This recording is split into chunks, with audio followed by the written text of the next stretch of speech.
Então nós vamos dar continuidade à nossa aula e agora vamos falar do presbiterato, do presbiterado. Vamos apresentar um pouco esse perfil teológico do presbítero, especialmente à luz do Concílio Vaticano II, mas vamos fazê-lo invocando algumas ideias fundamentais que, de certa forma, formam como uma corrente. Vários elos que solicitam os demais, de modo que a gente vai ter uma visão relativamente completa, sistemática, da figura dos presbíteros. Bom, o primeiro elemento que a gente deve lembrar é que a gente deve recordar que os apóstolos precisaram instituir os seus sucessores.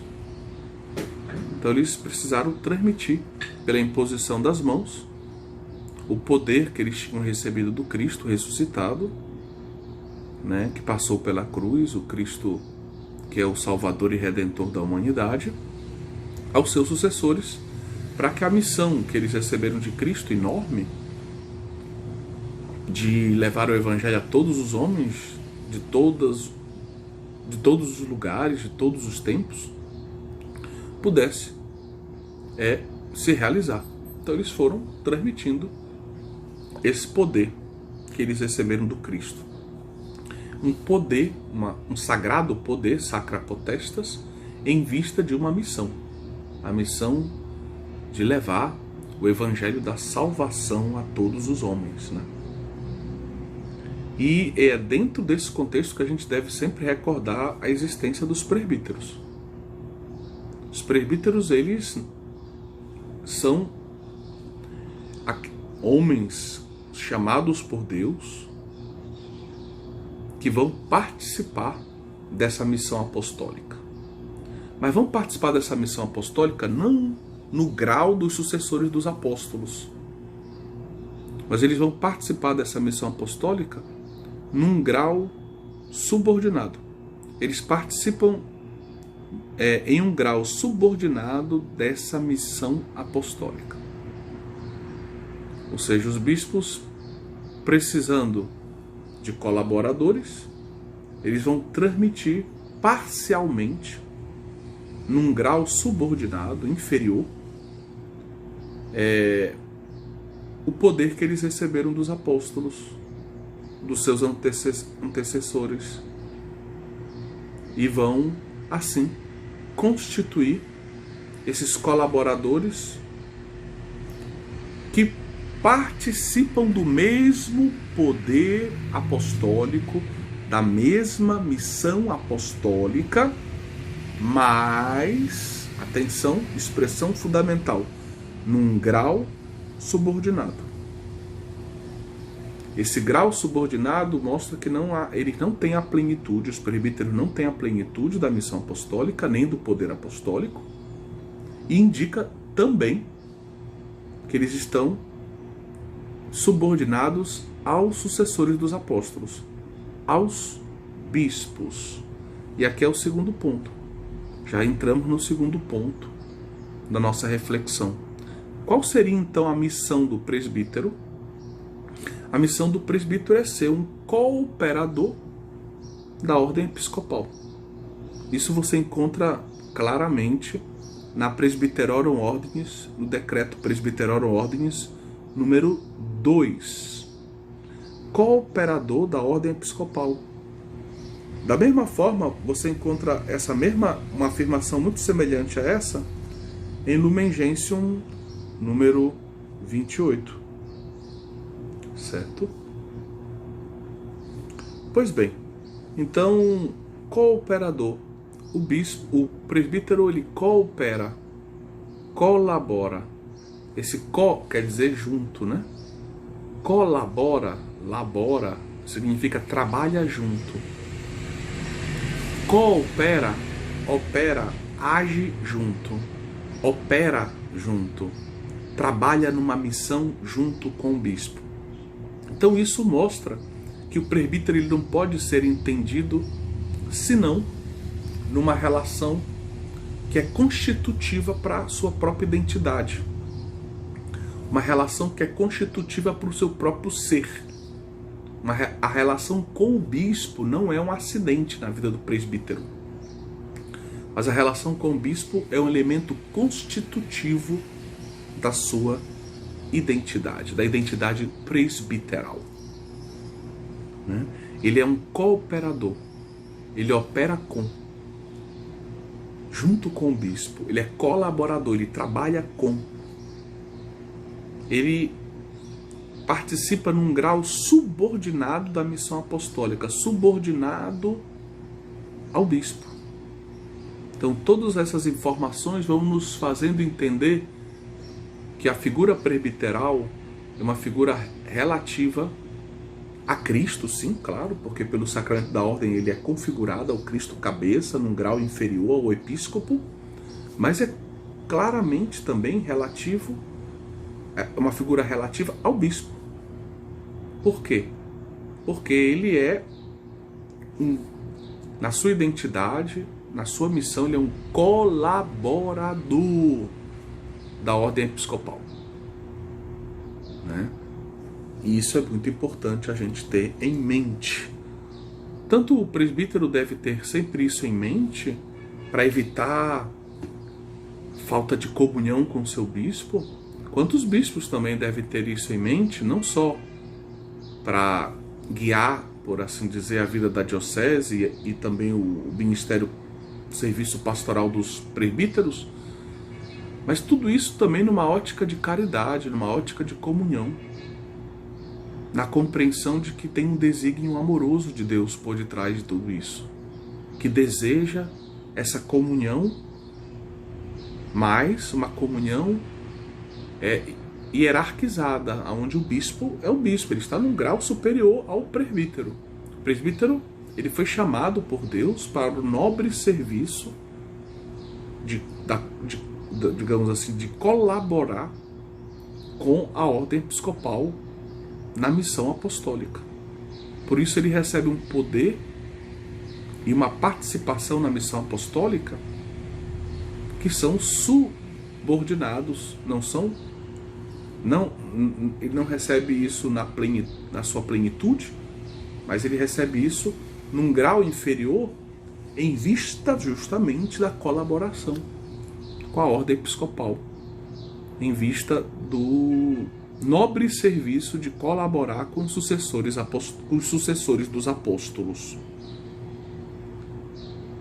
Então você, como eu disse, você encontra essa ideia do cooperador da ordem episcopal na Presbyterorum Ordinis número 2 e também na Lumen Gentium número 28.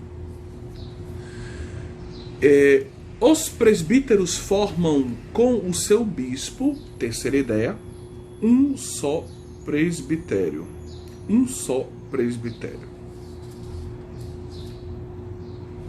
Então eles formam com seus bispos um só presbitério. Você também encontra isso em Lumen Gentium número 28.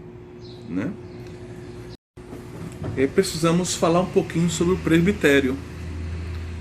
Presbitério, dentro de uma diocese, como a gente entendeu nessa afirmação, ele reúne todos os presbíteros que estão ou encardinados ou também a serviço daquela diocese. E é claro que existem 2 graus aqui de participação, Presbítero encardinado naquela diocese, ele tem um grau de participação mais profundo nesse presbitério. Mas também o presbítero que está a serviço daquela diocese, ele faz parte do presbitério também. Também ele faz parte desse corpo presbiteral, que tem uma ontologia comum pelo sacramento da ordem e que está unido ao bispo para que a missão naquela igreja local aconteça, para que a missão da evangelização, para que a santificação das almas, para que o pastoreio, cheio de caridade e com toda a riqueza que é própria da Igreja Católica, se realize naquela igreja local, né? Então, vejam bem, o presbítero que, apesar de não estar encardinado, está em missão naquela diocese como membro de uma comunidade nova, um religioso ou um sacerdote que foi apresentado àquela diocese como um dom de uma outra igreja local, um sacerdote que vem em missão, como nós dizemos, fidei donum, né, como um dom da fé de uma outra igreja local, né, um presente, uma partilha da fé de uma outra igreja local, todos eles fazem parte do presbitério, agora em graus diferentes, certo? E o bispo, ele é uma figura emblemática, porque de certa forma ele, apesar de ele estar um patamar acima do ponto de vista sacramental, então a gente não pode pensar no bispo como um membro qualquer do presbitério, mas ele aqui a Lumen Gentium número 28, né, esse texto da Constituição Dogmática Lumen Gentium número 28, diz claramente que os presbíteros formam, né, constituem, junto com o seu bispo, um único presbitério. Então o bispo, ele é a cabeça, é o pai, é aquele que preside, né, o presbitério. Até porque o presbitério, ele existe para colaborar com a missão do bispo. O presbitério reúne todos esses colaboradores do bispo no exercício da sua missão de tipo apostólica. Todos aqueles que receberam, num grau subordinado, né, o poder e uma participação na missão apostólica, para colaborarem justamente com o bispo concreto naquela diocese onde eles se encontram a serviço. Sejam eles encardinados ou não, estejam eles de passagem ou vivendo um tempo de missão, e assim por diante. Espero que tenha ficado claro isso para todos. Uma quarta observação que nós encontramos, né, no nosso ensinamento magisterial recente, no Concílio Vaticano II, se afirma, né, que os presbíteros são colaboradores, necessários colaboradores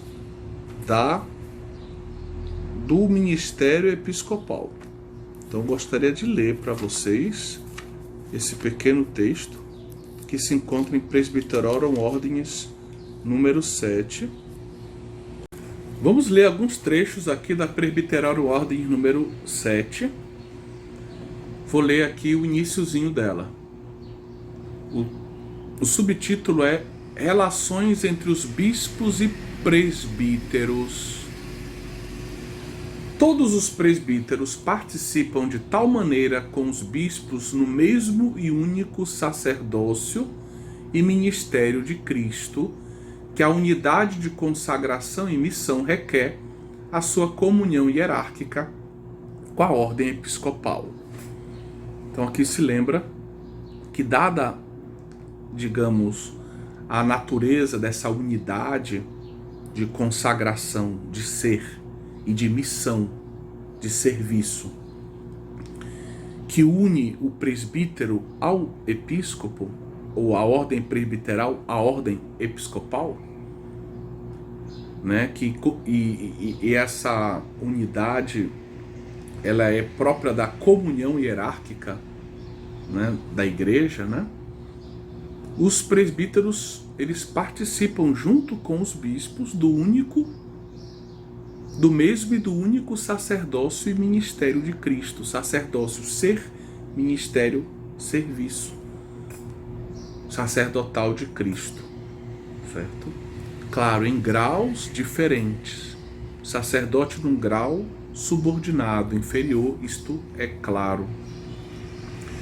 Mais adiante se diz: os bispos, pelo dom do Espírito Santo, dado aos presbíteros na sagrada ordenação, têm-nos como necessários cooperadores e conselheiros no ministério imunos de ensinar, santificar e apacentar o povo de Deus. Então os bispos, eles têm que reconhecer que pelo dom que o Espírito Santo, né, o dom que o Espírito Santo concede aos presbíteros pelo sacramento da ordem, faz deles esses necessários colaboradores, cooperadores e conselheiros no ministério e no mundo de ensinar, santificar e apacentar o povo de Deus. Então o presbítero, ele é constituído pela ordenação, pelo derramamento do Espírito Santo, nessa participação em um grau subordinado ao poder, à missão dos apóstolos, né? Ele é constituído esse colaborador dos bispos. Ele deve ser esse conselheiro dos bispos, alguém que está profundamente unido ao seu bispo para colaborar, para cooperar, para aconselhar, para colaborar, para trabalhar junto com seu bispo na missão de guiar o povo de Deus, santificar o povo de Deus e instruir o povo de Deus, a triamúnera. Certo? Mas aqui o interessante é que aparece essa expressão: necessários cooperadores. Necessários cooperadores. Né? E aí eu gostaria de pegar em texto latino para que a gente possa comparar o que o texto em português está dizendo com o texto com que o texto latino está nos ensinando. Estamos na Presbyterorum Ordinis número 7.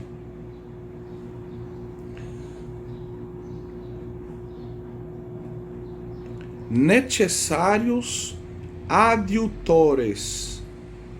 Necessários adiutores.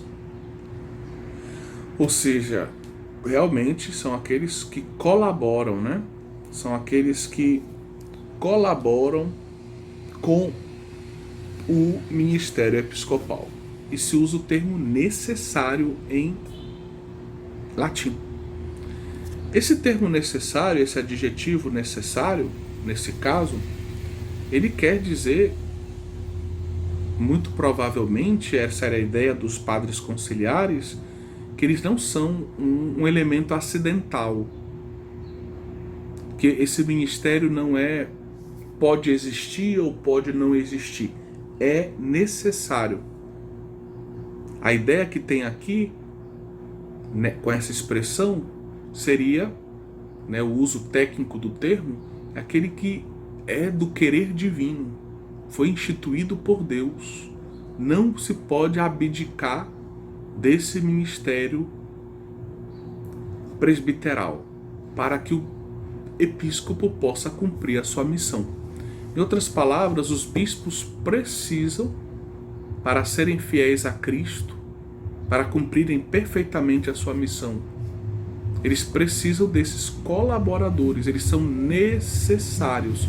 Eles não são colaboradores dispensáveis, acidentais. São necessários pelo querer divino, certo? O problema é que esse adjetivo, essa adjetivação aqui, necessários colaboradores ou cooperadores, adjutores, só aparece aqui nesse texto. E nos outros textos, quando se fala de colaboração, não se usa o mesmo adjetivo. Então, esse adjetivo seria um ensinamento dogmático ou não? Paira a dúvida e a gente precisa, no fundo, que o magistério pós-conciliar esclareça isso de um modo claro. Em diversos documentos se invoca esse texto, recordando essa necessidade, esse aspecto necessário do ministério presbiteral. Mas é preciso, vamos dizer, sobre isto, um esclarecimento magisterial mais direto, certo? Então a gente pode usar o termo, pode, é conciliar, mas a gente não sabe se havia a intenção de dizer com todas as letras essa doutrina, né? Ou seja, não é um colaborador importante, mas que em alguns casos pode não estar presente, né? Ou seja, pode não existir. Não, quando se usa o termo necessária, porque o bispo não pode cumprir a sua missão junto a uma diocese sem ter com ele esses necessários colaboradores. Esse é o peso da afirmação. Como aparece somente aqui, então se espera um esclarecimento do magistério pós-conciliar. Esse adjetivo quis expressar digamos assim, um ensinamento doutrinal, ou foi um modo de dizer, né?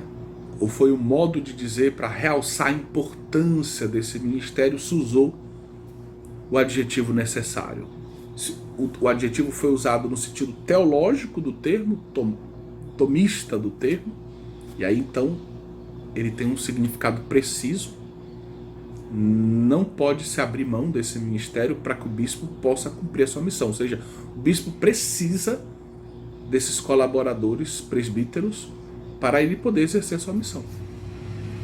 Ou foi um modo de dizer, assim, forte, para chamar a atenção da importância desse ministério, mas não tem o valor, digamos, de doutrina, tá certo? Um valor assim de aprofundamento doutrinal. Bem, então fica essa interrogação. Quando a gente lê o magistério pós-conciliar, muitas vezes o texto é citado, mas até agora que eu saiba, não se esclareceu a questão em si. O texto é citado, mas não se aprofunda o valor teológico do adjetivo necessário nesta afirmação. Vamos ler alguns textos também que a gente encontra complementando aquilo que acabamos de dizer. Já lemos o trecho de Presbiterório Ordens número 7. Vamos ler agora o Catecismo da Igreja número 1567. Lá se diz assim: cooperadores esclarecidos da ordem episcopal, esclarecidos, não é necessários, sua ajuda e instrumento, chamados para o serviço do povo de Deus. Os presbíteros constituem com seu bispo um único presbiterium com diversas funções. Vejam, se retoma o ensinamento de Lumen Gentium número 28, formam com o bispo um único presbitério. Onde quer que se encontre uma comunidade de fiéis, eles tornam, de certo modo, presente o bispo.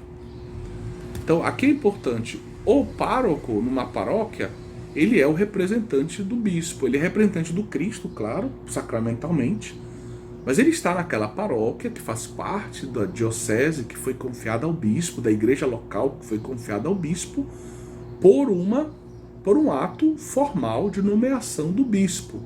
O bispo chamou aquele colaborador a representá-lo diante daquela paróquia, né? Então ele foi nomeado pelo bispo, ele representa o bispo ali. Então onde quer que se encontre uma comunidade de fiéis, eles, os sacerdotes, os presbíteros, tornam de certo modo presente o bispo ao qual estão associados, de ânimo fiel e generoso, e cujos encargos e solicitude assumem, segundo a própria medida, traduzindo-os na prática do cuidado cotidiano dos fiéis. Os presbíteros só podem exercer o seu ministério na dependência do bispo e em comunhão com ele. Certo? Então aqui se recorda essa relação, dependência e comunhão. Nem só dependência, nem também o bispo é apenas um irmão dos presbíteros, não é só um irmão. Ele também é irmão em Cristo Jesus, ele também é um sacerdote em Cristo Jesus, mas o bispo, ele é a cabeça, o pai, o presidente, aquele que governa, ele é o sucessor dos apóstolos, e que isso não se obscureça nas relações, isso não fica obscurecido nas relações. A promessa de obediência que fazem ao bispo no momento da ordenação, né? Lembrem-se que o ordenando, ele coloca as mãos entre as mãos do bispo e promete, olhando nos olhos do bispo, obediência. Promete obediência ao bispo e aos seus sucessores, não importa quem seja. Esse é um ato de fé, é um ato de amor, é um ato de entrega, é um ato que diz: eu morri para mim mesmo, a minha vontade não é mais fazer o que as minhas paixões, meu orgulho, meu egoísmo querem que eu faça, mas a minha vontade agora está orientada para fazer a vontade de Deus. Lembrando aqui São Maximiliano Kolbe, que uma vez colocou no quadro, né, diante de uma pergunta de um aluno, né, de um frade, qual era o segredo da santidade, e ele escreveu um pequeno V igual um V bem grande. Está aí o segredo da santidade. Quando a nossa vontade, esse pequeno V, for a vontade de Deus, o V grande, nós vamos ser santos. Esse é o caminho da santidade sacerdotal, presbiteral. Morrer para si mesmo, fazer a vontade de Deus.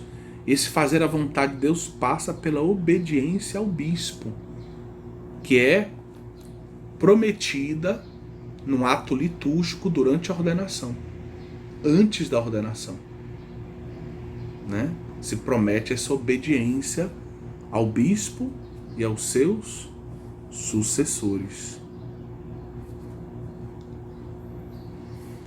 Depois um outro gesto bonito, né? Enquanto o gesto das mãos do sacerdote, do ordenando, entre as mãos do bispo, essas mãos,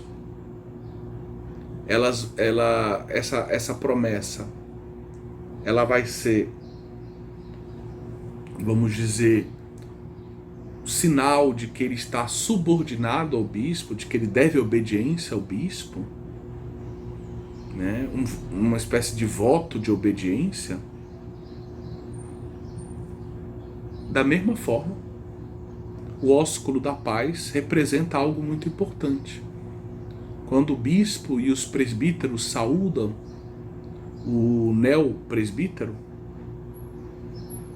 ali se indica essa comunhão do presbitério. Um único presbitério tendo o bispo como presidente, como pai, como cabeça, certo? Num grau superior aos demais membros do presbitério, que são os presbíteros, certo? Então, ali o ósculo da paz é muito importante, representa isso.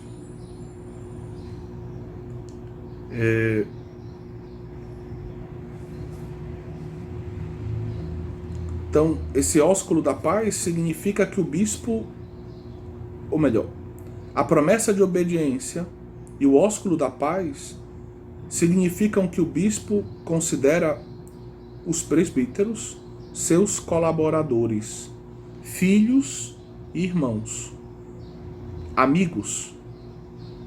Em contrapartida, os presbíteros devem ver o bispo como um irmão, mas como um pai e autoridade para suas vidas. E devem amor e obediência.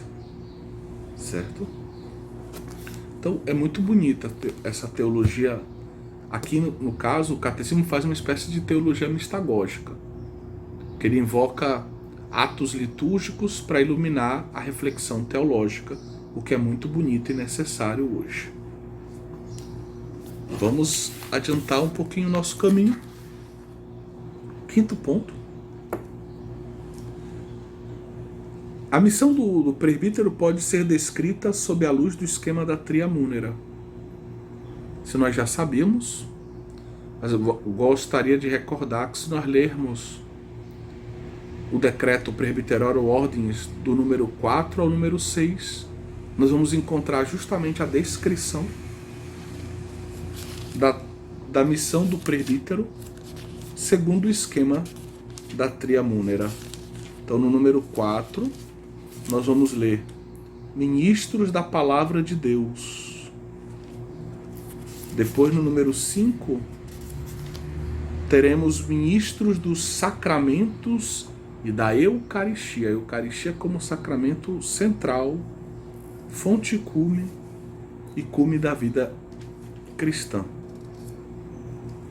E, finalmente, no número 6, educadores do povo de Deus. Ou seja, eles são aqueles que devem também conduzir esse povo na direção de uma vida santa, na direção do céu, com muita caridade, diaconalmente. Vamos ler aqui alguns trechos, para quem está seguindo lendo conosco o nosso manual. A gente está na página 139.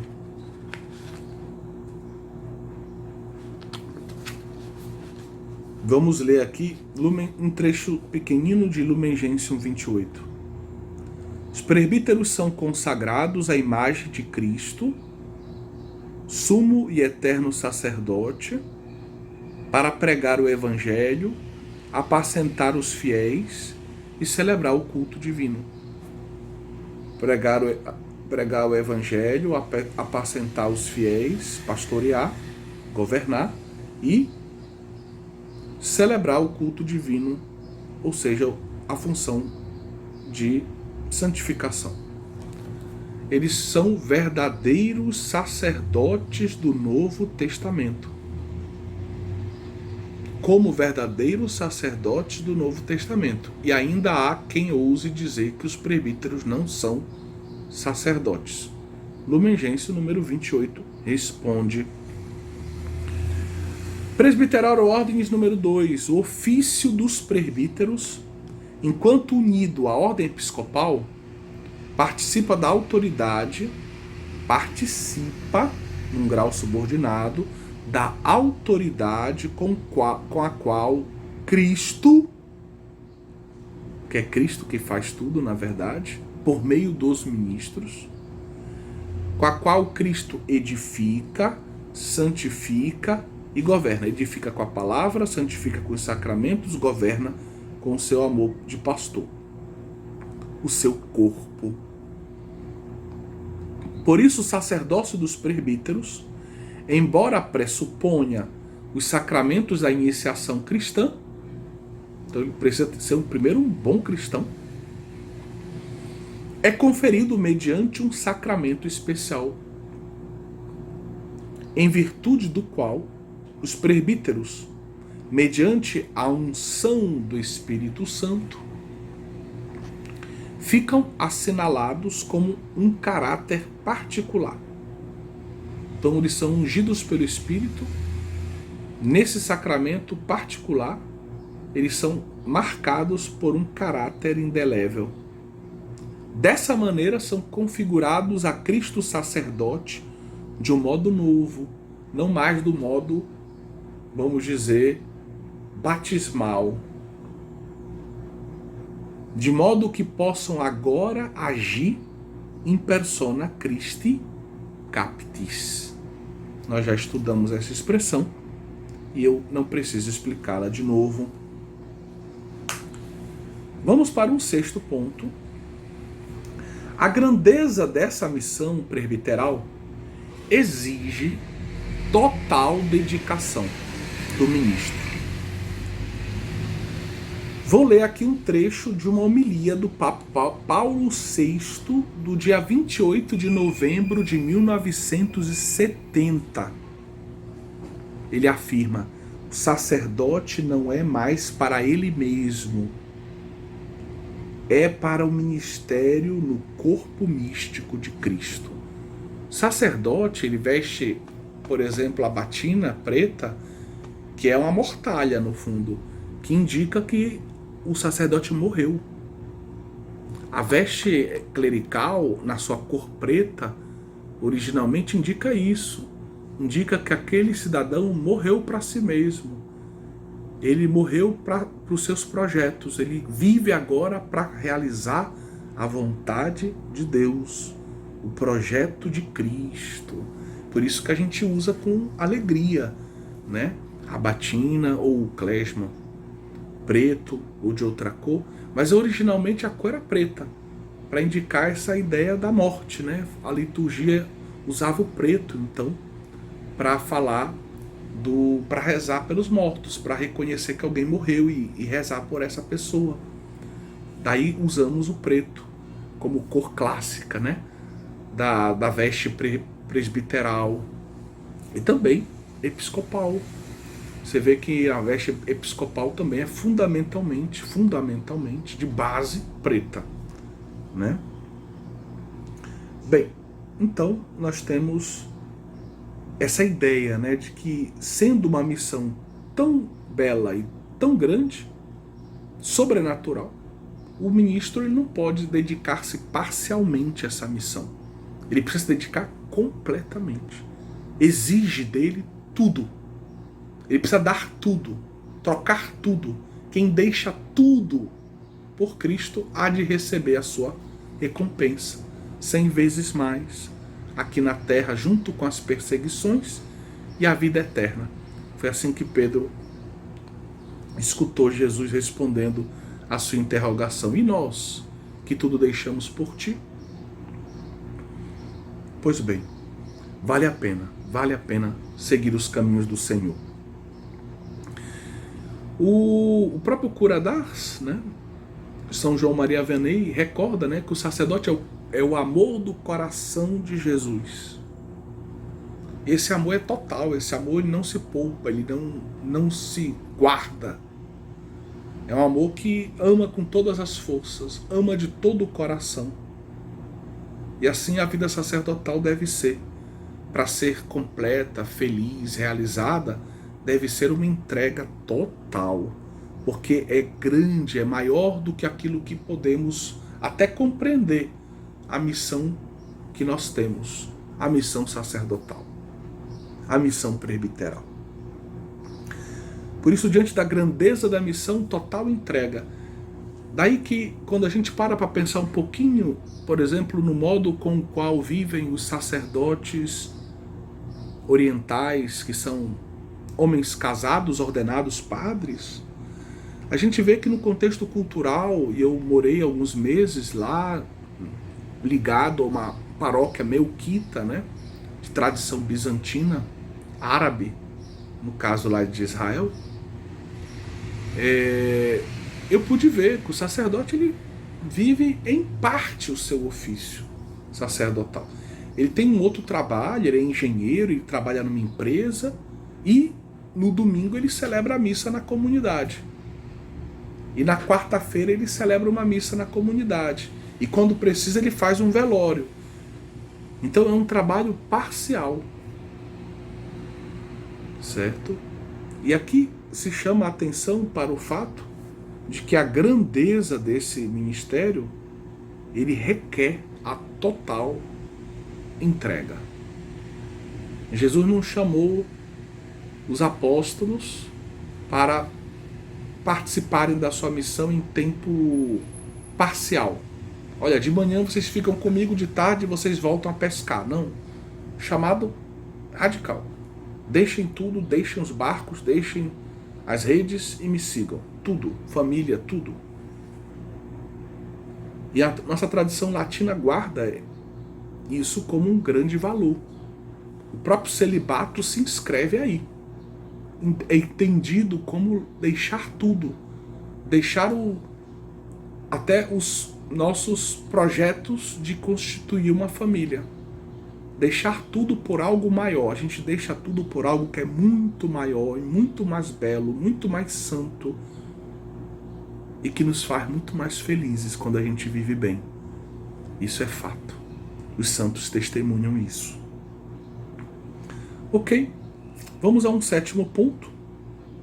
A força que move o ministro no fiel cumprimento da sua missão é a caridade pastoral. A caridade pastoral é como se fosse o motor do ministério. Tem o motor 1.0, 1.3, 1.4, 1.8, 2.0 e assim por diante. Quanto maior, quanto mais forte o motor, mais o carro avança, sobe, desce, faz tudo o que precisa, né? Da mesma forma, quanto maior a caridade pastoral, mais o ministro vai poder viver bem a sua própria missão. Certo? A caridade pastoral é apresentada como o princípio interior,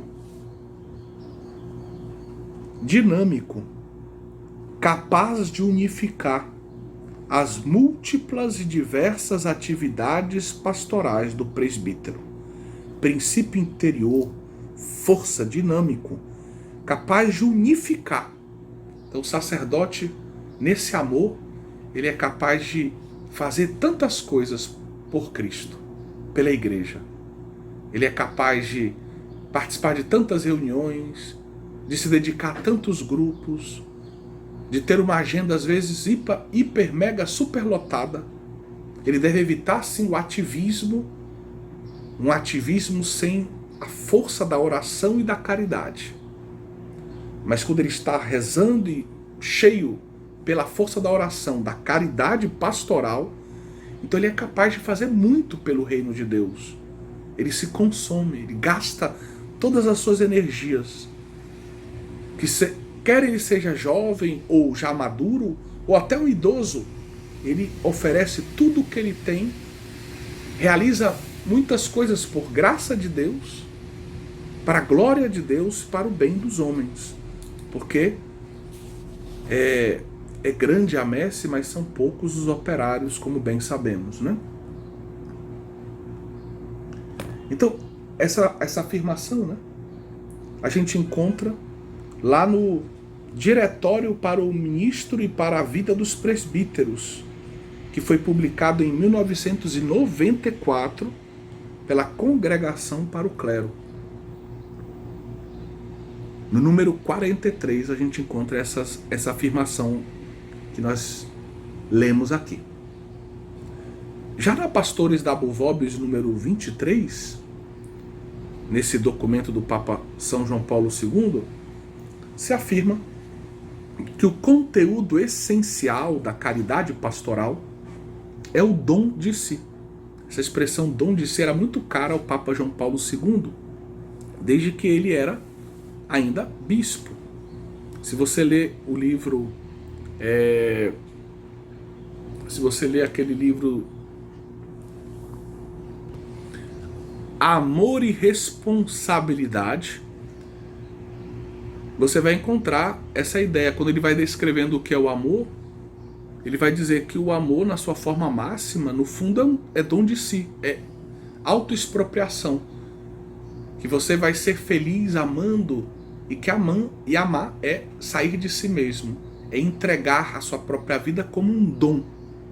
É por isso que muita gente não é feliz hoje, porque não ama de verdade, porque não quer dar a sua vida, reconhecer que a sua vida é um dom e oferecê-la a Deus, aos irmãos.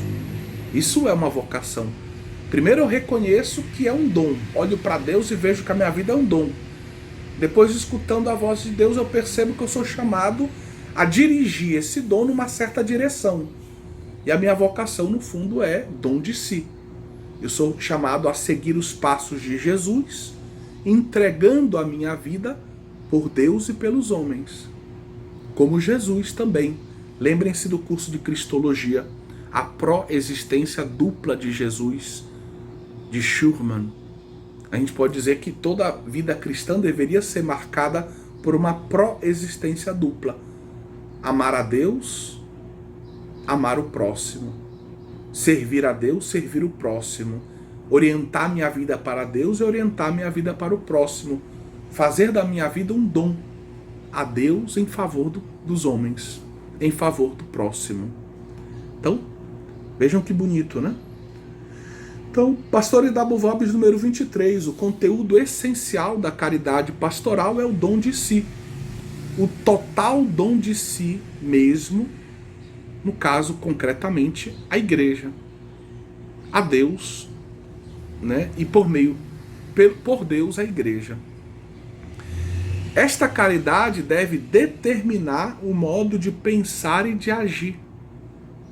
Quer dizer, essa caridade pastoral deve formar a nossa vida, o nosso ser, nosso modo de pensar, o nosso modo de falar, nosso modo de agir, nosso modo de nos divertir, o nosso lazer, as músicas que a gente escuta, tudo deveria receber a marca da caridade pastoral. Isso tiraria todo o mundanismo da nossa vida e nos ajudaria a viver uma vida crística, uma vida mais santa. Mas para isso tem que ter oração e caridade pastoral. Então essa caridade pastoral deve determinar o modo de pensar e de agir dos sacerdotes, bem como o seu modo de se relacionar e de servir. Eu vou me relacionar com os outros presbíteros, com o bispo, não na busca de interesses como carreira, como uma paróquia melhor, como poder, influência, mas baseado na caridade pastoral, no amor, no dom de si. E assim as minhas relações também com meus paroquianos, com homens e com mulheres, onde eu não vou buscar os meus próprios interesses, mas eu vou buscar, né, dar vazão a esse amor sobrenatural, caridade, amor sobrenatural, amor divino, um amor que vem do coração de Jesus, que passa pelo nosso e que se destina à igreja. Este dom faz com que as almas se tornem o seu principal interesse, salvar almas. Esse era o objetivo de São João Maria Vianney. Santa Teresa, que não era presbítero, né, dizia que se tivesse 1000 almas, 1000 vidas, trocaria as 1000 para salvar uma alma do inferno.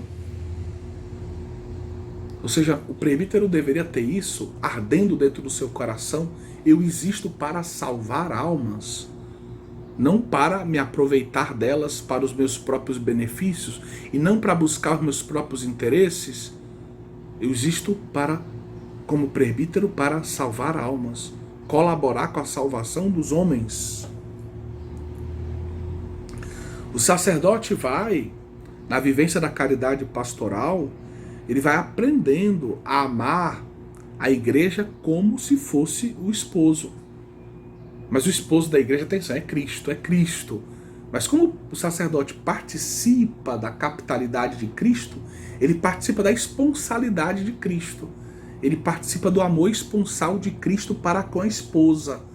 O sacerdote vai aprendendo a amar a igreja como se fosse a sua esposa, mas sabendo que ela não é a sua esposa, ela é a esposa de Cristo. O sacerdote fica ali entre o ser esposo e o ser amigo do esposo, amigo do noivo. Ou seja, ele participa do amor do esposo para com a esposa, mas ele sabe que a esposa é a esposa do Cristo. E ele é como se fosse aquele amigo que faz a ponte entre o esposo e a esposa. E é feliz assim, amando o esposo e amando a esposa, participando do amor do esposo pela esposa, pela igreja. Que bela é a vocação presbiteral. 8º ponto, né? O centro da vida sacerdotal é a Eucaristia. A Eucaristia é o sacramento por excelência, no qual o presbítero exerce o seu munus sagrado. É a principal atividade de um presbítero, celebrar a missa. Não só celebrado a sua missa, mas celebrar a Sagrada Eucaristia para dar Cristo aos homens. Para dar o pão da palavra, o pão eucarístico, para unir os homens ao sacrifício de Cristo, para que o ressuscitado possa entrar na vida dos homens pela Eucaristia. Pela Eucaristia, agindo em persona Christi Captis, o sacerdote une as preces de cada fiel ao sacrifício que Cristo ofereceu de uma vez por todas ao Pai. Você pode encontrar isso no Catecismo da Igreja Católica, número 1567. O sacerdote ele vai reunindo as orações de todos e unindo essas orações ao movimento de amor do Filho pelo Pai, que se oferece ao Pai. E, ao mesmo tempo, ele é instrumento para que cheguem aos fiéis as graças do céu, nesse movimento anabático e catabático, litúrgico, ascensional e também descendente, né? Descensional. Em Presbyterorum Ordinis número 2, nós encontramos que o sacrifício eucarístico é a fonte do ministério sacerdotal. O Papa São João Paulo II dizia na sua biografia sobre a vida, quando ele fez 50 anos de vida presbiteral, ele escreveu uma pequena biografia chamada Dom e Mistério. E ele dizia que toda vez que ele celebrava a Eucaristia, ele dizia Mysterium Fidei, mistério da fé. Ele se lembrava que ele estava diante de um grande mistério, a Eucaristia, mas que a vida dele fazia parte desse mistério, como sacerdote. Por isso Cristo instituiu a Eucaristia e o sacerdócio na mesma noite, na última ceia, como nós já vimos. Certo? Então a nossa vida é um mistério. Nossa vida é um mistério ligado ao mistério da Eucaristia. Nossa vida é um mistério que nasce, que é instituído junto com o mistério da Eucaristia. Então a Eucaristia é a fonte do ministério sacerdotal. O sacerdote precisa ser um homem eucarístico, um homem que ama a Eucaristia, que celebra a Eucaristia com todo o amor, um homem que adora a Eucaristia, um homem que fala da Eucaristia, um homem que proclama a Eucaristia, um homem que leva a Eucaristia aos doentes, um homem que zela pela Eucaristia, um homem que se emociona diante da Eucaristia. Aqui eu lembro de novo de São João Maria Vianney, numa das suas homilias, em que ele falava da presença real de Cristo na Eucaristia e se emocionava. Emocionava toda a sua igreja paroquial, apontando para o tabernáculo e dizendo, il est là, em francês, ele está aqui. Ele está aqui. E começava a chorar, não conseguia dizer mais nada. E a igreja, pouco a pouco, foi se emocionando e todo mundo começou a chorar e a adorar Jesus. Esse é o amor que deve existir no coração de um sacerdote. Um amor eucarístico. Nós nascemos para a Eucaristia. Nós nascemos da Eucaristia. Nós nascemos para a Eucaristia. E em nenhum outro momento fica mais clara a nossa vocação do que quando celebramos a Eucaristia. Presbyterorum Ordinis número 5. O banquete eucarístico é o centro da Assembleia dos Fiéis, a que o presbítero preside.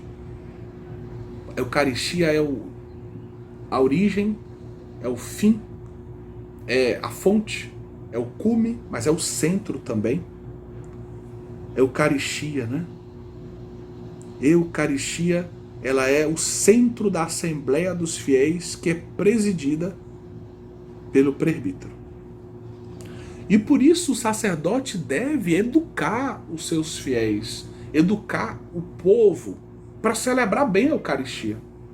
Educar o povo para entender cada momento da liturgia. Educar o povo para entender cada símbolo da liturgia. Educar o povo para cantar corretamente ao longo da celebração litúrgica. Formar um grupo de canto, a escola cantorum, o grupo de coroinhas, isso são demonstrações desse papel que o sacerdote deve ter de conduzir o seu povo a celebrar de um modo cada vez melhor a Eucaristia. Mas ele não pode se resumir a ter boas coroinhas e uma boa escola cantorum, um bom grupo de canto. Ele tem que educar pela catequese, tem que formar a sua comunidade para celebrar bem a Eucaristia. Celebrar bem significa participação ativa dos fiéis, que não é tanto uma participação exterior. Cada um leva uma fruta no ofertório, não é isso. Mas é uma celebração profunda, interior, onde cada fiel sabe o que está acontecendo e vai vivendo, aderindo pela fé, pela esperança e cheio de caridade a cada movimento litúrgico, a cada nova ação dentro da grande celebração litúrgica eucarística ou, por exemplo, também dentro da celebração de outros sacramentos. É claro, essa participação ativa é principalmente uma participação orante e interior, de adesão ao mistério celebrado. Nono ponto. E vamos ler esse nono ponto, vamos apresentar esse nono ponto à luz de Presbyterorum Ordinis número 8. Esse parágrafo, esse número da Presbyterorum Ordinis ensina que os presbíteros estão unidos por uma íntima fraternidade sacerdotal, sacramental. De um modo especial, eles formam um único presbitério na diocese na qual estão encardinados ou se encontram a serviço. Nós já falamos um pouquinho do presbitério, mas eu queria reforçar a ideia da fraternidade sacerdotal. Então, todos os sacerdotes de uma diocese, encardinados ou não, a serviço dessa diocese, colaborando com o bispo, eles fazem parte de um único presbitério. E eles devem viver essa missão comum. Mas para que isso aconteça também de um modo mais perfeito, é preciso que os presbíteros vivam a fraternidade sacerdotal. E às vezes o ativismo nos rouba muito disso. Os pecados de carreirismo, de inveja, de egoísmo, de má administração nos roubam disso. Nos impedem de viver melhor essa fraternidade, sermos irmãos. Nos encontrarmos de vez em quando para assistirmos um filme juntos, para almoçarmos juntos, para conversarmos, partilharmos, para rezarmos juntos. Por que não, uma vez por mês, pequenos grupos de sacerdotes poderiam se encontrar? Em alguns lugares se faz isso, para rezar as laudes juntos. Não precisa ser às 5 da manhã, não, pode ser às 9 para todo mundo descansar um pouco.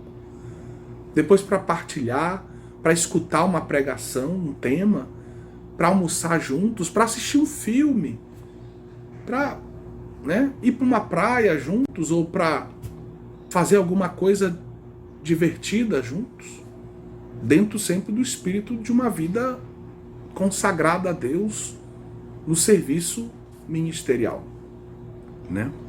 Então isso é muito importante, muito bonito, muito necessário. Em alguns lugares se criam associações sacerdotais, clericais, sacerdotes que querem morar juntos, viver uma vida fraterna, para partilhar as orações a caridade e o serviço. É necessário pensar sobre isso, é necessário se abrir essas iniciativas, é necessário fazermos a nossa parte para que cresça a fraternidade sacerdotal. Dom de Deus.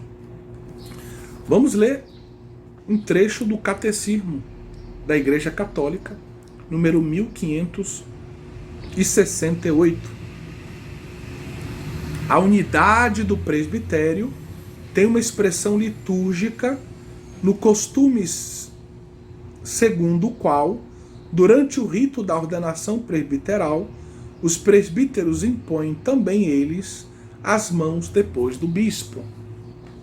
É bonito ver na ordenação sacerdotal isso. O bispo que ordena, o neo-presbítero, ele impõe as mãos e depois diz a oração consecratória. É a matéria e forma do sacramento da ordem em ato. Mas impõe a mão sobre a cabeça do ministro, do ordenando, né? E depois diz a oração consecratória com a sua parte principal epiclética. Vamos falar disso em outra aula. Depois que ele impõe as mãos, todos os presbíteros impõem as mãos também. Diáconos não. Os presbíteros. Por quê? Para mostrar, não que eles estejam ordenando o cidadão, para mostrar que eles estão unidos ao bispo, num único presbitério, e estão acolhendo aquele candidato nessa ordem presbiteral. Da mesma forma, depois na saudação da paz, no ósculo da paz, o primeiro a oscular, a cumprimentar, a dar a paz ao novo sacerdote é o bispo. Mas depois os presbíteros, se for conveniente, não for uma quantidade muito grande, mas os presbíteros devem dar esse abraço da paz nele. Os diáconos não são necessários nessa hora, porque ali o sinal do abraço da paz é o acolhimento na ordem presbiteral, no presbitério, e não, vamos dizer assim, na esfera do sacramento da ordem. Então os diáconos não precisariam participar desse momento. Podem participar, às vezes eu vejo que participam, mas não precisariam participar. A orientação é que os presbíteros cumprimentem, deem o ósculo da paz no neo-sacerdote. Então são sinais dessa comunhão presbiteral. Agora vamos falar do diaconato. Vamos começar lendo o Catecismo da Igreja Católica, número 1569. Se você está acompanhando conosco pelo nosso manual Consagrados para a Missão, estamos na página 140. No grau inferior da hierarquia estão os diáconos, aos quais foram impostas as mãos, não em vista do sacerdócio, mas do serviço, para ordenação no diaconato. Só o bispo é que impõe as mãos, significando com isso que o diácono está especialmente ligado ao bispo nos encargos próprios da sua diaconia. Então, o texto a gente poderia dividir em duas partes. Primeiro, se diz que o diácono faz parte do grau inferior da hierarquia. Isso é importante, essa afirmação. Que lembre-se que Lumen Gentium 10 nós temos duas modalidades de participação no único sacerdócio de Cristo.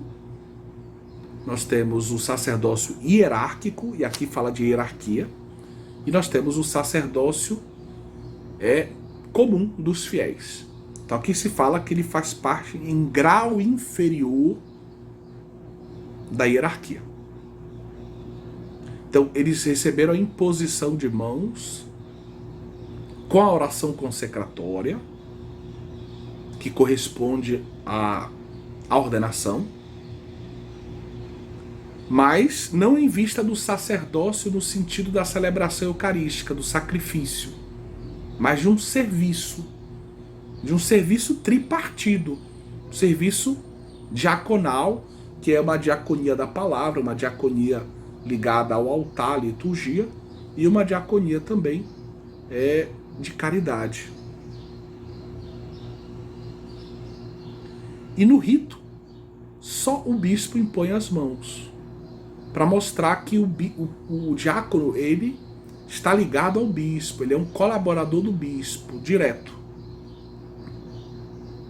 Por isso, nas igrejas antigas, o número de diáconos era reduzido, porque eles estavam diretamente a serviço do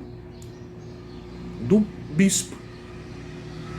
Em vários momentos da história, se limitava até ao número 7, o número de diáconos numa diocese. 7 colaboradores do bispo para a caridade na diocese. Então, a igreja de Roma, por exemplo, era dividida em muitas paróquias, mas em 7 diaconias que abrangiam conjuntos de paróquias. Em cada diaconia tinha um diácono responsável pelo serviço dos pobres. Pelo serviço dos pobres. Ali. Então, o diácono, ele é ordenado para servir, para colaborar com o bispo, para servir o bispo num grau inferior da hierarquia. Para um serviço de amor também. Agora, como é que a gente vai definir exatamente o que é esse serviço de amor, o que pode, o que não pode? Nós sabemos que na época do Concílio Vaticano II, quando se repropõe a Igreja Latina a instituição, vamos dizer, a porta aberta para o diaconato permanente de novo, né? O reaparecimento do diaconato permanente. Já há cerca de 1000 anos não havia diaconato permanente na Igreja Latina. E é por isso que nós temos um autor chamado Kierkegaard, que tenta resumir a situação da teologia na época do Vaticano II, dizendo que não existia na época nenhuma teologia do diaconato. Ele diz, na verdade, não existe hoje uma teologia do diaconato. Então Kierkegaard, ele dá voz a uma constatação. 1000 anos sem diaconato permanente fez com que a teologia esquecesse, de certa forma, a reflexão sobre o diaconato. Se refletia muito sobre o sacerdócio, mas não tanto sobre o diaconato.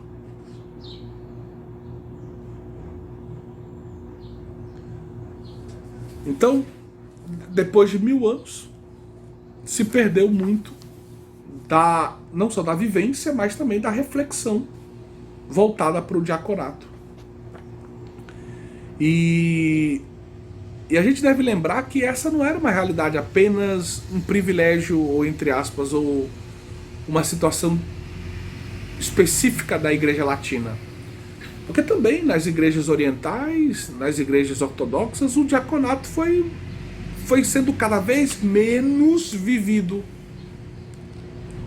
Então existiam pouquíssimos diáconos ao longo desse período, também nas igrejas orientais. Aonde existia mais diáconos era na Rússia. Só que na época da Revolução Bolchevique, 1917, com a perseguição ao clero, esse número de diáconos baixou consideravelmente.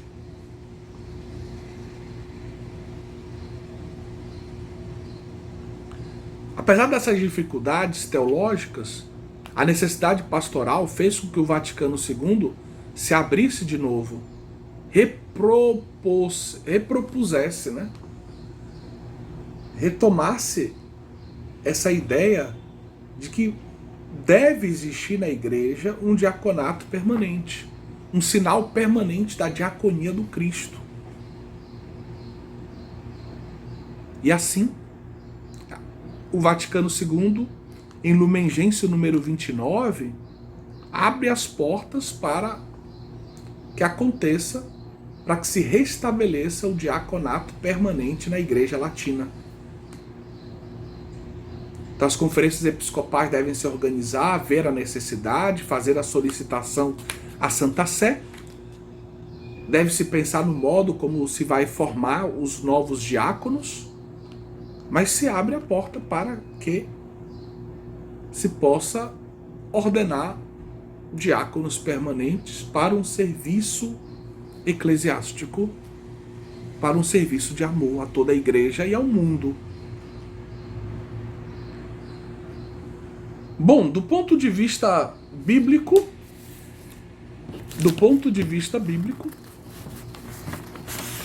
a gente deve lembrar que o diaconato ele aparece no Novo Testamento. Já nas cartas de São Paulo a gente encontra referências ao diaconato, por exemplo, logo no primeiro versículo da carta aos Filipenses, ou na primeira carta de São Paulo a Timóteo, capítulo 3, versículo de 8 a 12. Mas ali também, na época quase bíblica, a Didaquê também fala do diaconato. O Papa Clemente, na sua primeira carta aos Coríntios, fala do diaconato. Então, o diaconato era bem atestado, próprios os Atos dos Apóstolos, capítulo 6, apesar de não ter o termo diácono ali, o contexto a gente já explicou, e a tradição da igreja leu esse texto sempre como a instituição dos diáconos na igreja. Então, esses textos bíblicos, essas referências ainda do final do primeiro século, extrabíblicas, elas indicam que o diaconato participa, segundo o seu próprio grau, da sucessão apostólica. Eles recebem dos apóstolos e dos seus sucessores uma parcela do poder que Cristo lhes conferiu, que Cristo lhes concedeu, para poder colaborar com o apóstolo e os seus sucessores na missão de serviço da igreja. Então, para que os apóstolos pudessem se dedicar mais à oração e ao anúncio da palavra, os diáconos vão receber a imposição de mãos com a oração, para que eles possam servir especialmente os pobres na vida eclesial. A diaconia que parece emergir primeira é a diaconia da caridade. Mas tem a diaconia também da palavra. Lembrem-se da força com a qual Estevão pregava a palavra, ou o diácono Filipe.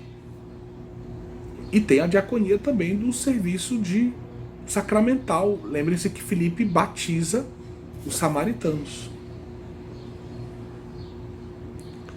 Então, o mesmo autor, no caso o Papa Clemente, ele afirma a existência do diaconato, que eles participam no seu próprio grau, num grau inferior da sucessão apostólica, mas o mesmo autor diz que o diaconato é prefigurado no Antigo Testamento pelos levitas.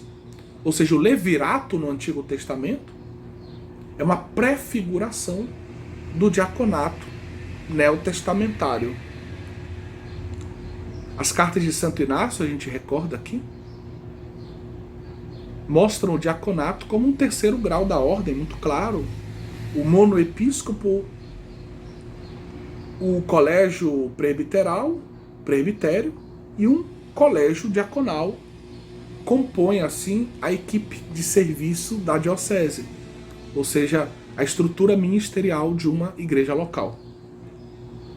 Então, é claro, lendo o Santo Inácio de Antioquia, que o diaconato representa Cristo, mas é um grau mais humilde de participação na ordem sagrada, no ministério sagrado. Segundo a tradição apostólica, ali do ano 215, escrita, tudo indica, por Hipólito, durante a Eucaristia, os diáconos apresentavam ao bispo, ao presidente, as oblatas, o pão, o vinho, aquilo que alguns chamam de oferendas, né? Ofertas. Mas o termo mais correto seria as oblatas, para que o bispo possa, né, recebê-las, acolhê-las em nome de Cristo. Eles também fracionavam pão na hora da Eucaristia, da distribuição da Eucaristia, diga-se de passagem, junto com os presbíteros. Ajudavam os presbíteros para fracionar os pães para dar a Eucaristia para todos os fiéis. E se não havia um número suficiente de presbíteros, eles também acompanhavam o bispo com cálice para que a comunhão acontecesse sobre as duas espécies. Durante o batismo, eles auxiliavam o bispo, normalmente na vigília pascal, com o óleo dos catecúmenos, com o óleo do crisma. Também, na descrição, um diácono desce até, vamos dizer, a bacia ou a piscina batismal com o catecúmeno, e lá um presbítero faz a tríplice imersão com a tríplice proclamação da fé. Creio em Deus Pai, creio em Deus Filho, creio no Espírito Santo, e cada uma dessas, cada parte dessa profissão de fé completa conduz a uma imersão, de modo que aconteça uma tríplice imersão, como muitas vezes é descrito o batismo na antiguidade. Os diáconos também assumiam serviços de catequese na comunidade cristã, de caridade, de modo que a gente pode apresentar realmente, como a Lumen Gentium número 29 faz, o serviço diaconal usando o esquema da Triamúnera também. Uma tríplice diaconia, uma diaconia litúrgica, uma diaconia catequética ou ligada à palavra, ao ensino da palavra, e uma diaconia caritativa também. Aí a gente chega num ponto delicado do nosso discurso. Estamos na página 142 do nosso manual, que é a questão do celibato. Hoje nós temos uma grande quantidade de diáconos, a maioria dos diáconos permanentes é formada por homens casados, viri probatus, foram considerados dignos, vivem bem o casamento, já têm os seus filhos, trabalham, foram ordenados diáconos. Eu não quero me opor, digamos, de forma alguma. Eu amo o diaconato como ele existe, mas vamos ter que pesquisar e ver um pouquinho como era na antiguidade. Bem, o que a gente pode dizer é que, a partir do Concílio de Elvira, 304, nós temos atestações magisteriais de que os candidatos ao diaconato, solteiros ou casados, tanto faz, eram obrigados à continência. Ou seja, tudo bem, existia a ordenação de homens casados e solteiros, todos eram obrigados à continência pós-ordenação. Ou seja, o homem casado, depois que se casava, depois que ele se ordenava, melhor dizendo, ele não podia mais usar o matrimônio, ele não podia mais ter vida conjugal com a sua esposa. Ele não pode despachá-la, né? Não pode desprezá-la, porque tem um sacramento que o une à sua esposa. Mas ele não deveria mais viver uma vida conjugal com a sua esposa, porque agora ele tem uma única esposa, que é a igreja. Ele deve usar todas as suas energias, todas as suas forças para servir a igreja. Essa é a disciplina a partir do Concílio de Elvira. Todos são chamados à continência perfeita. Desde a Idade Média, e aí, vamos dizer, é o que muitas vezes as pessoas dizem, né? Que o celibato surge na Idade Média, é que a partir da Idade Média vai se aplicar a disciplina do celibato. Ou seja, não vamos mais ordenar homens casados para viverem em continência, que parece que fica um problema. Imagina, eu ordeno um homem casado e digo para ele que ele não pode mais usar o matrimônio depois que ele se ordena. Então, não seria melhor, dentro de uma realidade cristã, onde aparecem vocações, a gente ordenar logo homens celibatários e evitar a ordenação de homens casados? Então, a partir da Idade Média, se começa a ordenar apenas homens celibatários, e eles então vivem o celibato. Então, é claro, não são casados, então não devem viver uma vida pregressa, não devem viver uma vida de adultério, no caso, porque é uma traição quase que esponsal a Cristo, a Deus, a igreja se entregando a amores carnais com outras mulheres. Pior ainda se forem com homens, né? Aí a situação ainda é mais grave ainda dentro do contexto da moral católica.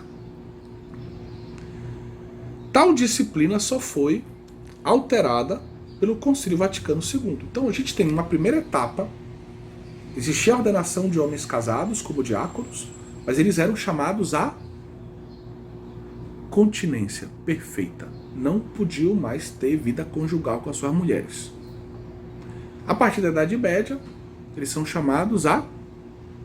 Ou melhor, não tem mais a ordenação de homens casados, os diáconos são celibatários. E aí vem a pergunta, mas se são celibatários, por que eles não se fazem logo padres? Por que não viver logo o sacerdócio ministerial? Aí eles vão ser mais úteis. Nessa visão do ser mais útil, se esquece o ser. O chamado de Deus é para que nós sejamos, mais do que para que nós façamos.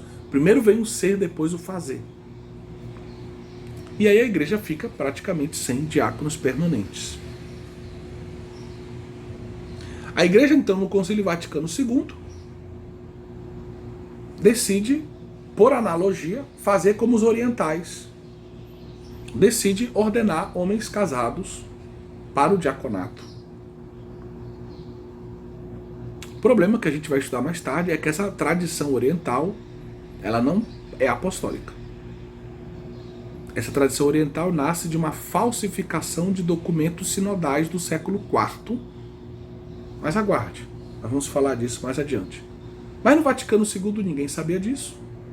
Se olhava para a tradição oriental e para valorizá-la e também para ir ao encontro de uma necessidade pastoral nas terras de missão, como na América Central, do Sul, África, Ásia, a igreja resolveu repropor o diaconato permanente, abrindo a possibilidade de homem, digamos, colocando acessível aos homens casados. Homens casados poderiam ser ordenados diáconos e não, é aqui está a novidade, não precisavam viver a continência perfeita depois da ordenação. Então eles não só são ordenados casados, mas podem usar a vida matrimonial depois da ordenação. Então, aqui tem uma novidade querida pelo Vaticano II. Catecismo da Igreja, número 1571. A partir do Segundo Concílio do Vaticano, a Igreja Latina restabeleceu o diaconado como grau próprio e permanente da hierarquia. Enquanto as igrejas do Oriente tinham sempre mantido, mas timidamente, diga-se de passagem, este diaconado permanente, que pode ser conferido a homens casados, isso já existia na antiguidade, a novidade é que agora eles não são obrigados à continência perfeita pós-ordenação. Constitui um enriquecimento importante para a missão da igreja. Ou seja, a igreja se enriquece com o diaconato permanente, sem dúvidas. Com efeito, é apropriado e útil que homens, cumprindo na igreja o ministério verdadeiramente diaconal, quer na vida litúrgica e pastoral, quer nas obras sociais e caritativas, sejam fortificados, recebam a graça, fortificados, né, pela imposição das mãos, pelo sacramento da ordem, transmitida desde os apóstolos, e aqui mostra o valor apostólico desse ato, que é uma participação também no poder apostólico, num grau inferior, ainda mais inferior do que aquele do presbítero, num menor grau possível de participação, no caso, a esta missão apostólica, e mais estreitamente ligados ao altar, para que cumpram o seu ministério mais eficazmente por meio da graça sacramental do diaconado. Então aqui se cita a Lumen Gentium número 29, que fala de imposição de mãos, que fala de graça sacramental, que fala de força. Não diz que vamos dizer, que confere o caráter sacramental, não diz que é sacramental o ato, mas deixa entender, não diz explicitamente, né? Mas deixa entender, pelo modo como se expressa, que sim, que se trata sim de um ato sacramental, a ordenação de um diácono. Do ponto de vista teológico, devemos recordar que o diaconato não é um ministério laical. Não é.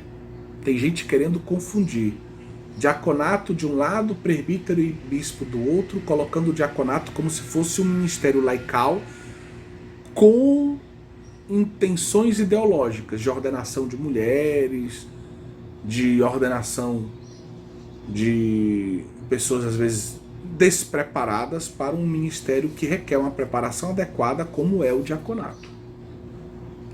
Então o diaconato, ele faz parte do sacramento da ordem. Não podemos retirá-lo, senão nós quebramos a unidade do sacramento da ordem. O diaconato, ele tem sim, como você vê em notas de rodapé, e a gente já estudou isso, falando do diaconato, né, o magistério já se manifestou quanto, né, o caráter indelével que é impresso na alma do neodiácono. E ele é ordenado não para um serviço temporário de 1 ano de diaconato, 2 anos, não, é para sempre, porque tem um caráter indelével, é para sempre. Então é um serviço estável. Vamos ler Catecismo da Igreja, número 1570. Os diáconos participam de modo especial na missão e na graça de Cristo. O sacramento da ordem marca-os com selo, que é o caráter, que ninguém pode fazer desaparecer, indelével, e que os configura com Cristo, que se fez diácono, isto é, servo de todos, uma configuração especial. Entre outros serviços, pertence aos diáconos assistir o bispo e os sacerdotes na celebração da Eucaristia, né? E dos outros sacramentos. Assistir, esse termo é muito bonito, né? Quem preside a Eucaristia é o bispo ou os presbíteros, mas o diácono, ele assiste, ele está ali numa atitude de serviço ao bispo e aos presbíteros na celebração eucarística. Mas aí se acrescenta, ele também ajuda distribuindo a Eucaristia, assistindo ao matrimônio, abençoando o matrimônio, proclamando o Evangelho, pregando a homilia, ensinando, presidindo os funerais, as exéquias, consagrando-se a diversos tipos de serviços da caridade, né? Então, aqui se tem uma visão geral da grandeza dessa missão, do ser e do fazer diaconal. Então, a doutrina do caráter diaconal confere ao diaconato uma densidade ontológica, uma configuração específica a Cristo sumo sacerdote, que não se limita a uma dimensão meramente funcional. Então, caráter diz configuração a Cristo, mudança ontológica. Né? Temos uma densidade ontológica nessa definição que abrange a ideia do caráter sacramental.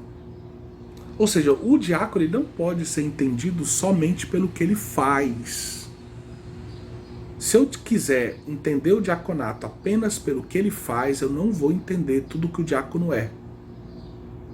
Eu vou ficar apenas na periferia do ministério diaconal. Muito mais do que aquilo que ele faz, importante é o que ele é. É o sinal vivo que ele é para toda a igreja. O mais importante na vida cristã e na vida sacramental é sempre o ser, e não tanto o fazer. fazer um transbordamento do ser. Então, para eu entender o diaconato, primeiro eu tenho que ir no ser e depois no fazer. Tem gente que vai logo no fazer e pergunta: para que serve o diaconato mesmo? Tudo que ele faz, outros podem fazer com raras exceções. É verdade. Se eu partir do fazer, eu vou achar que o diaconato não é muito útil para a igreja. Então vamos ver quais são as funções do diaconato. Em primeiro lugar, ajudar os bispos e presbíteros na celebração dos santos mistérios, especialmente a Eucaristia. Então, em primeiro lugar, é esse serviço sacramental, uma diaconia ligada ao altar, aos sacramentos. Ele deve servir na Eucaristia, ajudar a distribuir a Eucaristia. Ele pode assistir o matrimônio, os ministros são os noivos, e pode abençoar esse matrimônio. Ele pode e deve proclamar o Evangelho na Eucaristia e em outras celebrações. Pode fazer a homilia. Pode presidir funerais, exéquias, abençoar o túmulo, tudo. Pode abençoar o povo de Deus. Antes do Vaticano II havia esse costume de que o diácono não dava bênção. Hoje é claro para a igreja que o diácono pode dar a bênção. Inclusive ele pode dar a bênção solene do Santíssimo Sacramento. E pode se dedicar aos diversos tipos de serviços de caridade, desde guiar uma comunidade, extraordinariamente uma comunidade paroquial, e previsto. Uma comunidade paroquial que está impossibilitada de ter um pároco residente. Então um pároco pode assumir 2, 3 paróquias. Lá naquele local pode ter um diácono que ajuda o pároco no governo daquela paróquia. Ele não é o pároco, mas ele está, na prática, ajudando o pároco a cumprir a sua missão, organizando a vida daquela comunidade. Certo? Então, é vasta a ação diaconal. Ele é um sinal vivo, sacramental, onde ele está trabalhando, nas empresas, no Ministério Público, na Defensoria Pública, na universidade. Ele é a presença sacramental de Cristo aonde ele estiver. Diaconal, amorosa. Ele também é uma imagem de que toda a igreja é diaconal. O diácono recorda aos bispos, aos padres e a todos os fiéis a nossa vocação diaconal. Todos somos chamados ao serviço, a um serviço humilde e amoroso.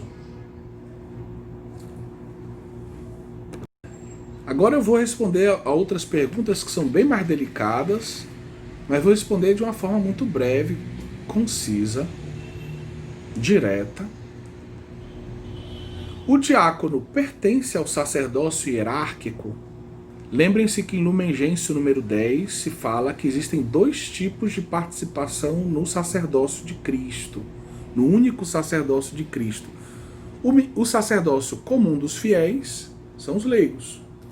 Sacerdócio hierárquico. Onde é que fica o diácono? O diácono, se eu digo que ele participa do sacerdócio comum dos fiéis, ele é um leigo. É o ministério laical. Se eu digo que realmente é sacramento da ordem, que tem caráter impresso, que é diferente daquele batismal, então eu tenho que colocá-lo do lado do sacerdócio ministerial, sacerdócio hierárquico. Ele faz parte da hierarquia da igreja. Então, se ele faz parte do sacerdócio hierárquico, então estou respondendo a pergunta. Ele, segundo a Constituição Lumen Gentium, existem 2 modos de participação no único sacerdócio de Cristo. O sacerdócio comum dos fiéis, que é o laicato, e o sacerdócio ministerial ou hierárquico, que é o sacramento da ordem. Se tomarmos o termo sacerdócio com um significado mais restrito, só como aquele que pode oferecer sacrifício, aí eu vou dizer, então o diácono não é sacerdote, porque ele não pode oferecer o sacrifício do Novo Testamento, que é a Eucaristia. Ele não pode presidir a Eucaristia. Então, nesse caso, ele não é sacerdote, realmente, claro. Mas se eu entender esse sacerdócio ministerial ou hierárquico como essa configuração ao Cristo pelo sacramento da ordem, aonde cada um, no grau que lhe é próprio, cada episcopos, presbíteros e diáconos, cada um, no grau que lhe é próprio, é instrumento para que as orações de Deus, do povo, cheguem a Deus e as graças de Deus cheguem ao povo. Essa mediação que é pastoral, que é ministerial sacramental, que é ligada ao ensino da palavra, a proclamação da boa nova, da salvação. Então, nesse caso, eu poderia dizer que o diaconato, sim, num grau menor, num grau inferior, não sendo sacerdote no sentido de presidência da Eucaristia, ele pode ser, porque faz parte do sacramento da ordem, ele pode ser colocado do lado do sacerdócio ministerial ou hierárquico, mesmo que ele não seja um sacerdote no sentido mais restrito do termo, mais próprio do termo, nesse sentido mais clássico do sacerdote que oferece sacrifício. Ok? Segunda pergunta: o diácono é ou não um representante de Cristo, cabeça da igreja? E eu gostaria de ler o que eu escrevi nas páginas 144 e 145 do manual Consagrados para a Missão. Não se duvida do fato de que o diaconato seja uma representação sacramental de Cristo. Pelo sacramento da ordem, ele é uma representação sacramental de Cristo. A gente vê isso no Catecismo da Igreja Católica, número 1554. Alguns teólogos, porém, negam que o diácono possa agir in persona Christi captis, já que o diácono não pode oferecer o sacrifício eucarístico nem absolver os pecados. Algumas indicações magisteriais recentes parecem corroborar com essa opinião teológica. Como existe uma certa dúvida,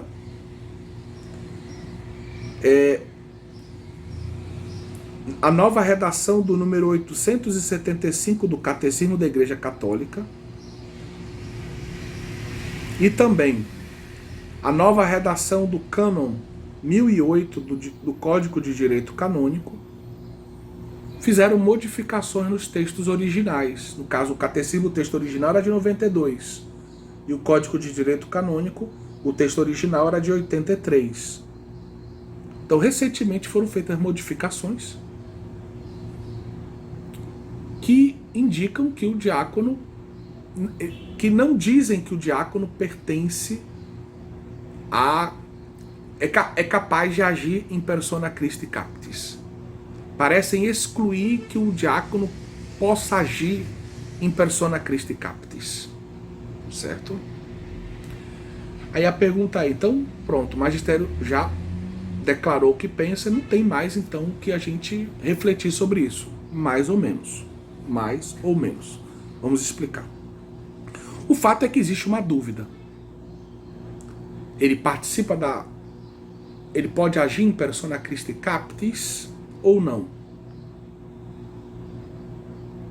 Quando o presbítero batiza, ele age in persona Christi captis? Sim.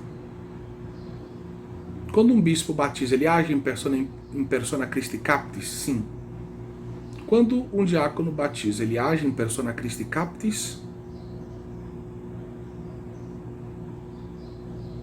Entendeu o problema?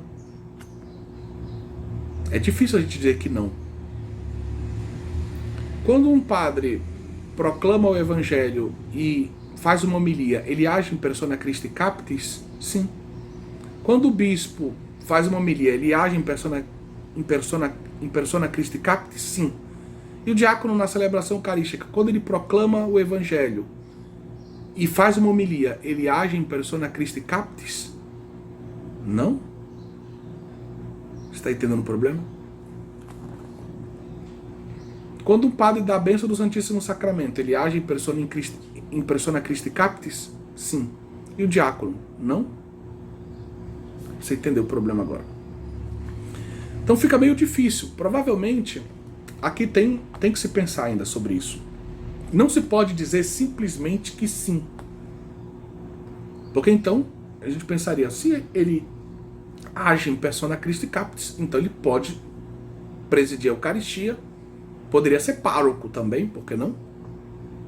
O problema é que ele está num grau abaixo do presbítero. Então, mesmo que ele tenha uma participação nessa capitalidade de Cristo, eu, por exemplo, penso dessa forma, certo? Isso não é doutrina da igreja, por enquanto. É um ponto aberto da teologia. A igreja, prudentemente, não diz que o diácono participa do poder capital de Cristo, né? Não diz que ele representa Cristo cabeça. Não diz que ele age em persona Christi Captis. Por prudência, porque ainda não está claro isso. A igreja está certa, agindo com prudência. Mas teologicamente a gente reflete. E a gente vai vendo que parece que o mais adequado seria dizer que sim, ele participa, mas num grau bem pequenino, num grau que não lhe possibilita presidir a Eucaristia nem presidir a comunidade. Mas sim, ser representante de Cristo, cabeça da igreja, quando ele batiza, quando ele proclama o evangelho, quando ele assiste o matrimônio, quando ele faz uma homilia, num grau inferior que não é o necessário para ele presidir a Eucaristia, nem para ele presidir a comunidade. Então, apesar dessas indicações magisteriais recentes, que vão prudentemente, retiram o diácono dessa esfera da capitalidade de Cristo, a gente pode falar de uma exclusão definitiva. As opiniões teológicas não são unânimes em matéria. Alguns dizem sim, outros não. Eu particularmente penso que não podemos falar de uma exclusão definitiva. Quando a coisa amadurecer, o magistério pode dar um outro passo. Do ponto de vista teológico, parece que seja possível hipotizar uma participação do diaconato à capitalidade de Cristo, uma participação inferior àquela dos presbíteros e dos bispos. Todavia, essa participação não seria o elemento mais característico do diaconato. A sua característica principal seria uma conformação à diaconia de Cristo, sumo sacerdote. A diaconia é uma dimensão da capitalidade de Cristo. Eu não devo pensar assim, diaconia é uma coisa, a capitalidade de Cristo é outra coisa. A capitalidade de Cristo é diaconal. Então o diácono, ele representa o Cristo diácono, o Cristo servo, o Cristo diácono, né? Mas o Cristo diácono, o Cristo servo, não é o Cristo cabeça? Porque Cristo veio para servir, não para ser servido. Eu não posso dividir Cristo. Cristo cabeça é o Cristo servo. Então, o diácono, ao representar Cristo servo, está representando uma dimensão da capitalidade de Cristo. Porque a capitalidade de Cristo é diaconal. O bispo, ele representa a capitalidade na sua forma mais perfeita. O presbítero numa forma menos perfeita, mas muito evidente. O diácono, essa capitalidade fica presente, mas de uma forma muito tênue. Ela se manifesta mais sobre o claro aspecto da diaconia. Certo? Mas a diaconia e a capitalidade não se opõem. A diaconia, ela é uma expressão da capitalidade de Cristo. Espero que tenha ficado claro isso para vocês. Deus abençoe a todos em nome do Pai, do Filho e do Espírito Santo. Amém.